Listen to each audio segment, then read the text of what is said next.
Cet été, un pilote Fast and Breakfast a expérimenté une mobilité plus naturelle mais plus extraordinaire qu'à l'habitude. C'est avec France Montgolfière que nous avons embarqué pour voler entre Cieux et Cîmes. Nous avons rejoint l'équipage au point de rendez-vous à Fontainebleau.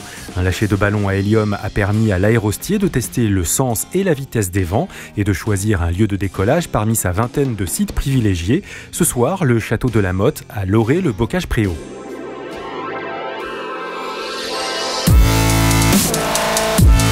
Le montage et le gonflage du ballon sont d'une surprenante rapidité, une vingtaine de minutes environ.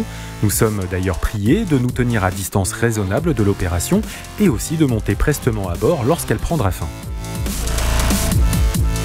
La nacelle est amarrée au 4x4, le ballon se gonfle de l'air impulsé par de gros ventilateurs. Après l'attache de la soupape à son sommet, le ballon se forme.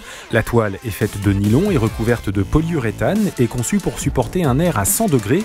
On chauffe l'air qu'il contient grâce au brûleur, fonctionnant au propane, et c'est impressionnant. J'ai l'impression que je vais être grillée comme une sardine. J'en ai mangé hier, je leur demande pardon. Pour décoller, la différence de température entre l'air ambiant et celui du ballon doit être supérieure ou égale à 70 degrés. Le ballon décollera quand la force d'Archimède sera supérieure au poids de la montgolfière et de ses occupants. On embarque par des marchepieds ajourés dans l'osier de la nacelle. Je vais brûler! Conseil, la chaleur dégagée par les brûleurs est surprenante, vous la ressentirez moins en vous plaçant sous les plaques de métal. Il est interdit de porter des vêtements synthétiques à bord, on comprend pourquoi. Allez, est-ce que tu peux me dire si j'ai encore des cheveux? C'était vraiment pas une bonne idée. René, notre aérostier, fait le dernier briefing avant décollage. Il s'agit de nous indiquer la position de sécurité à prendre pour l'atterrissage. Car il est fréquent que la nacelle se couche sur le flanc en touchant le sol. Il faut faire dos au sens de vol du ballon au moment de l'atterrissage. Pour se souvenir de ce sens, le point de repère pour les passagers est l'altivariomètre. Il faut s'enfoncer dans la nacelle jusqu'aux épaules en pliant quelque peu les jambes, les pieds bien à plat et tenir solidement les deux attaches de corde. Mais pour le moment, c'est l'heure du décollage.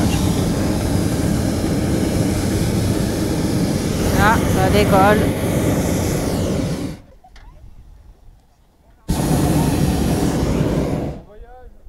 Merci. On emmène le 4x4 avec?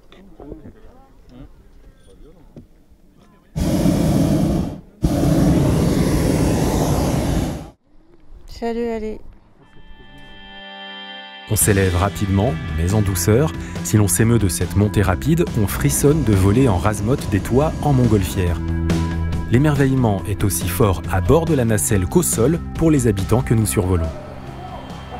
L'aérostier fait tourner la montgolfière sur elle-même afin que les passagers profitent d'un panorama à 360 degrés.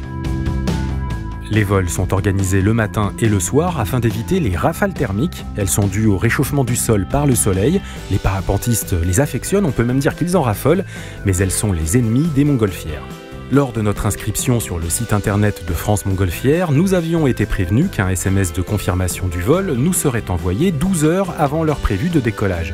Car en cas de mauvaises conditions météorologiques, le vol est ajourné. En principe, on dit toujours qu'on ne devrait ou on ne peut pas vraiment avoir la sensation de vertige en ballon parce que le vertige, c'est un phénomène qui existe tant qu'on est lié concrètement avec la Terre, hein, donc soit par une échelle, une falaise, un pont, etc. Ce qui n'est pas le cas, là on est complètement détaché de la surface du sol, enfin de la surface terrestre, et du coup, en principe, la notion de vertige, l'effet du vertige disparaît.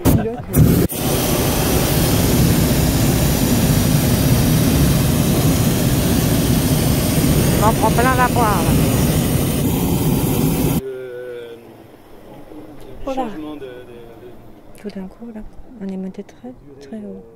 556 mètres. Là on est en montée, mais on arrive à 600 mètres par rapport au niveau de la mer, donc à peu près 500 mètres. On va monter encore un peu pour prendre un peu la fraîcheur d'une part, la vue, et puis voir ce qu'on a aussi au niveau des vents. Bon, techniquement il n'y a pas vraiment de problème avec les brûleurs, on peut monter je dirais facilement jusqu'à 4000 mètres en dessus, ils commencent à tousser, nous aussi, donc il faudrait de l'oxygène. Et en plus ici on est limité, comme on n'est pas très loin de Paris, on est limité par les plafonds aériens, et donc évidemment plus on s'approche de Paris, plus ces plafonds diminuent. Donc ici, je pense qu'on va pas monter à plus que 1000 mètres. On arrive tranquillement à 1000 mètres par rapport au niveau de la mer. On a une vitesse agréable, ça paraît pas vu qu'on est monté, on a l'impression de ne pas avancer, mais on a 11 nœuds, donc ça fait à peu près 20 km. Ah, pour observer les piscines, c'est le bon moyen qu'on doit probablement avoir parfois dans nos clients des inspecteurs des impôts qui ne s'annoncent pas. Contrairement à ce que l'on pourrait croire, pas de vent perceptible dans la nacelle puisque la montgolfière est portée par le vent et dérive à sa vitesse. Et c'est bien de dérive qu'il s'agit, puisque si l'aérostier a la main sur l'altitude, la direction, elle, est au bon vouloir des vents. Pour naviguer, l'aérostier fait donc confiance à son instinct, à ses yeux et à sa salive. En observant la forme des nuages, en étudiant le relief qui va conditionner les vents, il peut quelque peu diriger le ballon. France Montgolfière informe qu'il ne peut donc garantir le survol du château de Fontainebleau. France Montgolfière peut néanmoins vous garantir que vous ne survolerez pas la forêt de Fontainebleau, bien trop vaste et empêchant des atterrissages académiques en son cœur. En 1783, le premier vol en montgolfière a eu lieu à Annonay grâce aux frères Montgolfier. L'enthousiasme pour les aérostats diminua avec l'émergence de nouveaux engins pour voler, à commencer par l'avion dès la fin du 19e siècle. C'est l'invention du nylon et la production de gaz liquéfié qui relança les montgolfières aux États-Unis dans les années 50. La mode atteindra la France dans les années 70. Pour environ 200 € par personne, France Montgolfière propose des vols en Île-de-France à Fontainebleau donc, au Val-de-Loire à Chenonceau, en Provence à Fort-Calquier, Vézelay et Beaune en Bourgogne, en Auvergne au lac Chambon, en Ardèche, dans les Pyrénées, au Périgord, en Champagne. Au sol, l'équipe de France Montgolfière qui a suivi le vol de René et ses clients, le 4x4 et sa remorque ramèneront la montgolfière et les passagers à Fontainebleau. Ouais, je vous vois pas, mais j'ai quelque chose qui se présente devant moi, donc je vais prendre.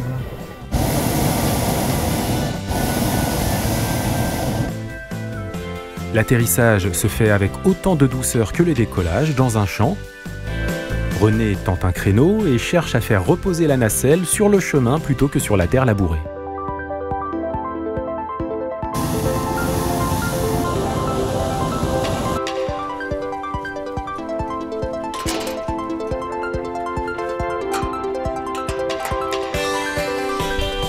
Regarde si j'ai rien oublié. Non, ça va. Ah non, je crois que ça va être pire.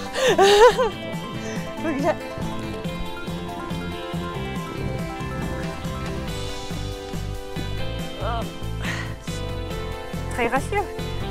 Hop là. Ça s'est bien passé avec mademoiselle t-shirt blanc.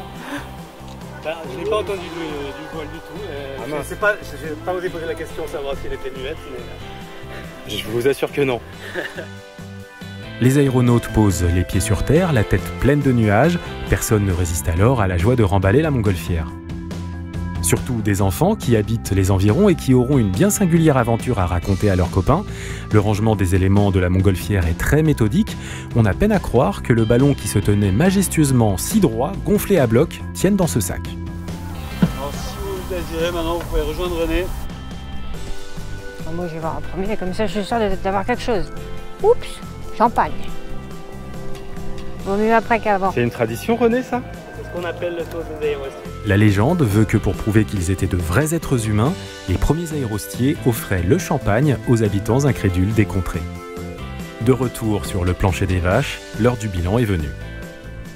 Donc moi je suis ravie parce que j'ai eu mon diplôme, là, mon baptême de l'air avec René, l'aérostier. C'est très sympa. Bon alors René, il est comment là-haut justement? Il est trop fort, René. C'est un cow-boy du ciel, René. Maître de l'air, maître du feu, avec ses grands yeux bleus, ses boucles d'oreilles et tout. Moi j'étais là, ouais, non. Et alors la canopée, c'est comment? C'est magnifique.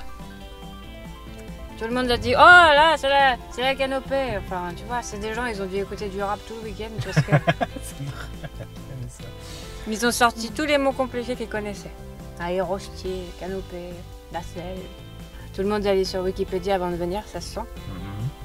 Au tout début, t'as quand même sacrément peur de te faire brûler par le lance-flamme.